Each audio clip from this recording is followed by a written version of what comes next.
Have you heard of men?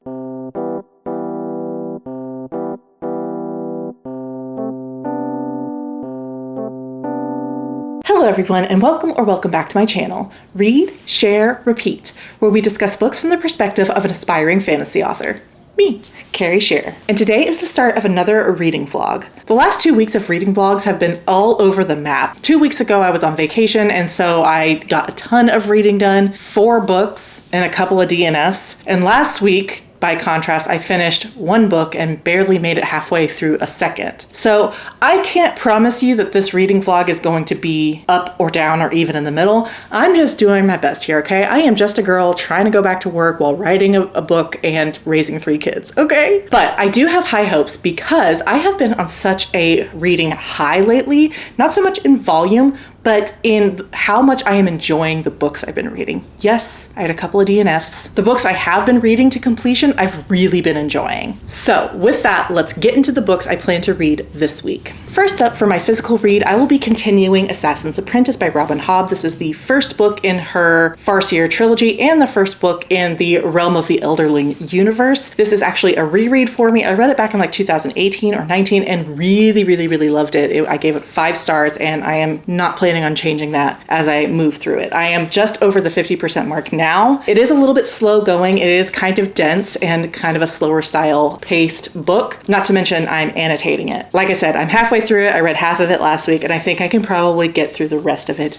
this week. I don't think I'll get through it so fast that I'll pick up another physical book, but we will discuss that possibility if it occurs. So that is my physical read. For my ebook, first up, I'm going to be reading Stormfront by Jim Butcher. This is the first in his Harry Dresden Files series about a wizard in the modern day who kind of helps out with police work. And the reason I am picking this book up is because it has elements that are similar to my current work in progress, Seekers of Empyrean, which is an urban fantasy which has a magical law enforcement element. And I am desperately seeking out comps. And I know this is a little bit older, and I have heard that this isn't the best, not even amongst its own series, but I have a friend who really loves it, and I do want to read more broadly in my genre of urban fantasy, and this is kind of a staple. So I'll be reading that one. It's pretty short, just over 300 pages, and I've already read like the first chapter or so I think I can probably get through this one pretty quickly. For my second ebook, I thought about picking up The Raven Scholar by Antonia Hodgson, and I looked, and that is over 600 pages.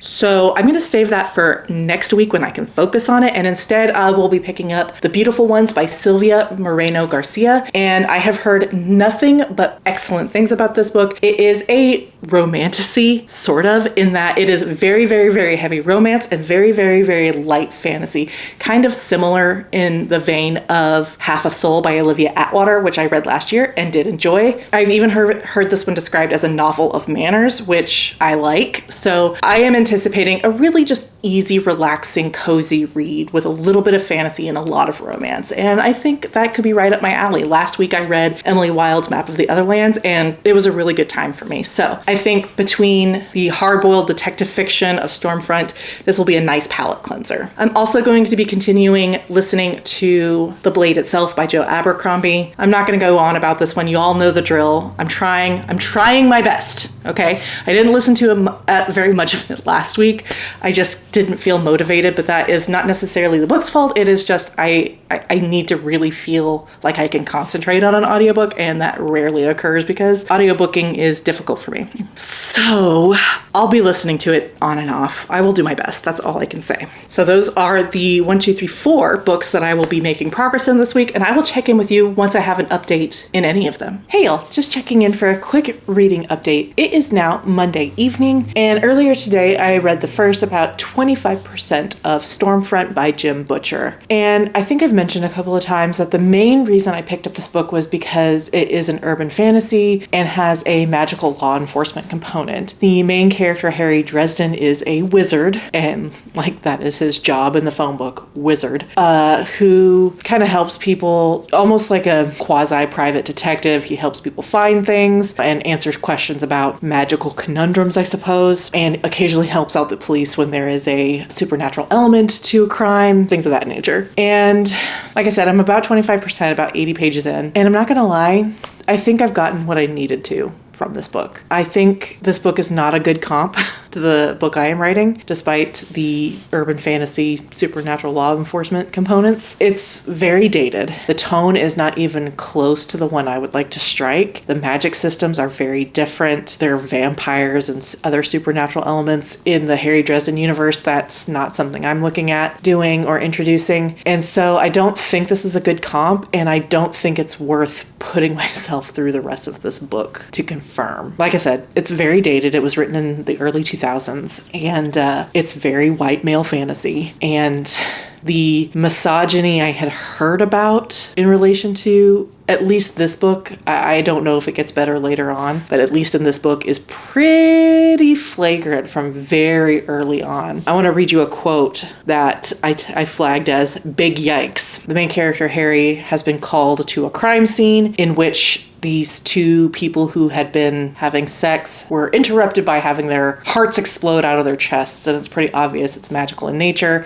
Like their chests literally exploded. And so Harry's been called in to kind of give his opinion on this crime, and he immediately is like, this is a magical crime and the suspect is a woman. And they're like, okay, why do you think it's a woman? And he says, I gestured to the room. Because you can't do something that bad without a whole lot of hate, I said. Women are better at hating than men. They can focus it better, let it go better. Hell, witches are just plain meaner than wizards. This feels like feminine vengeance of some kind to me. That's a big yikes. And I know that the early 2000s was a time before like the big true crime phase really sunk in, but I just have a hard time believing that any serious person would believe that men are less violent and mean than women in this way. Have you heard of men? So I'm left thinking either this is a genuine feeling that this author has, or he is just saying it to make a dig at women, which is how, in what way better? It's icky. I didn't like it. And oh, by the way, that was on page 12. I don't think I'm going to be finishing. In fact, I know that I'm not.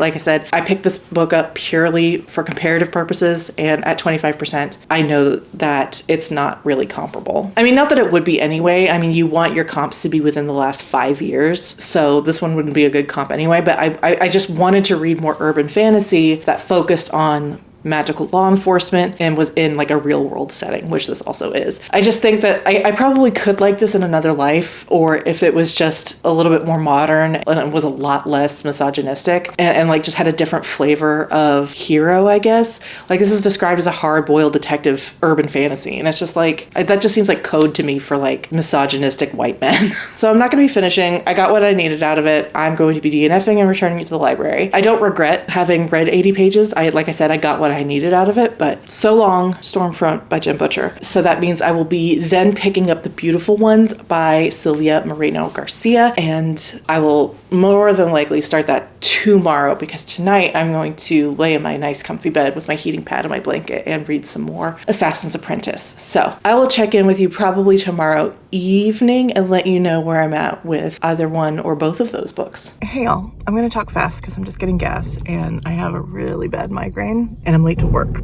So today is Thursday morning, and yesterday I started and finished in one sitting The Beautiful Ones by Sylvia Moreno Garcia. Man, that book was a ride. The melodrama was so incredible. It was just so, at every turn I was like, oh no, please don't tell me this will be a soap opera where this will happen. And then it happened and I ate it up.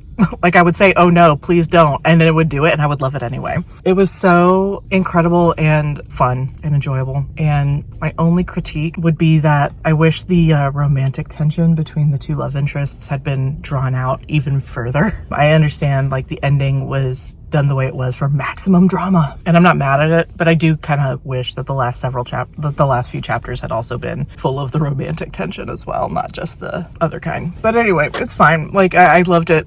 It was so fun. Like, and I was warned going in that it was melodramatic, and it was great, to be honest. I loved it. So I honestly thought when I went to bed I would give it 5 stars, but I still don't quite know if it is. I mean, is it?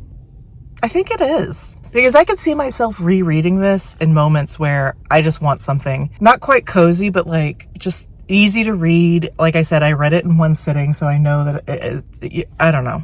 I think it is. I can see myself rereading it, and it was just so fun. And I love the characters and the drama between these two former lovers. So good. So toxic and horrible. And like, I just love watching the fallout from it. Definitely would not want to participate in that in real life, but like reading about it was so good. Yeah, I think that it is.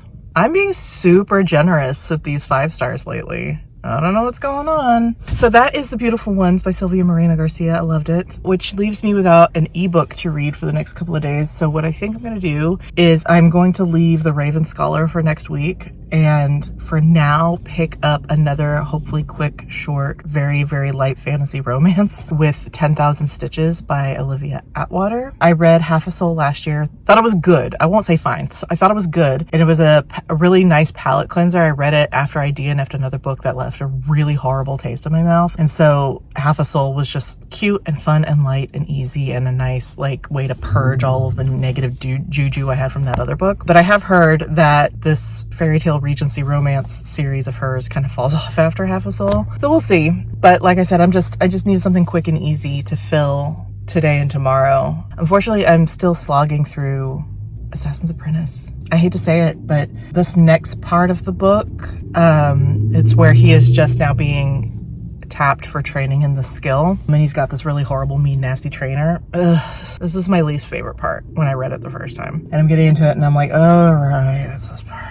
We'll see. I'm gonna try and finish it by the end of the weekend, but we'll see. But for now, I'm going to see about picking up 10,000 Stitches today.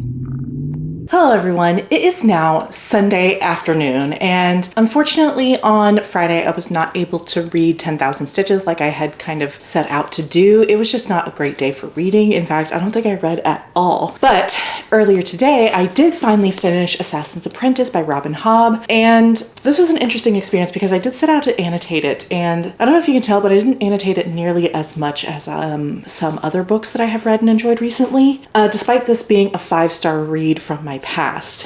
The other thing I noticed was that it didn't feel like a 5-star read this time, particularly that 50 to 75-ish% was kind of a real slog for me. I really struggled to get through that difficult portion of the narrative. It was difficult for Fitz, and it ended up being really difficult for me. And that was the case the first time I read it too. That was the part I slogged through. The ending is still really, really phenomenal, I think, and really propulsive, and gave me the same feeling I got last time, which is I want to immediately pick up the sequel and see what the fallout is from that ending. I won't. But to me, the ending of this book is its strongest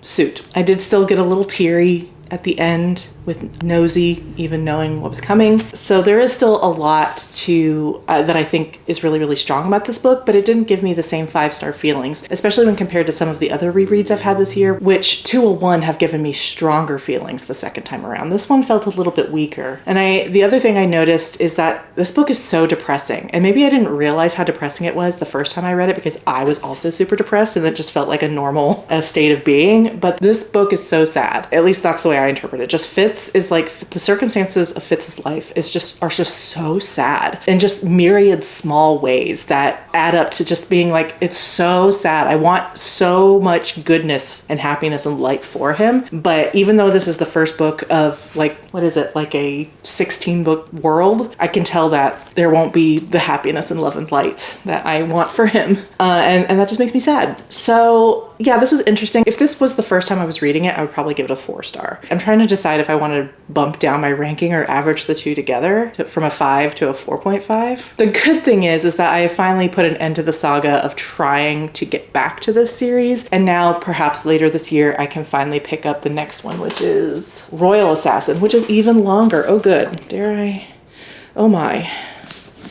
Almost 700 pages. And with that is actually going to wrap up this reading vlog. I only managed to get 2 books finished and 1 DNF'd, but I think I ended up deciding to give The Beautiful Ones 5 stars just because I just found it so like engaging. So engaging. I just got the sense that that is a book I could pick up anytime I'm in a slump and reread it, and it would help me get out of that slump. That to me is worthy of a 5-star. So I decided to go ahead and give The Beautiful Ones a 5-star, bringing my total of 5-star books up to 5. Bone Ships, Tainted Cup, Golden Enclaves, Gideon. Yeah, so that would be 5. And I am now outweighing the rereads with new books. So that's pretty incredible to me. Last year, I only gave out 2 out of 55 books that I finished, and I have finished 38 books this year, and I've already given out 5. Now, granted, 2 of those are rereads, but 3 out of 35, that's pretty good. I can only hope that the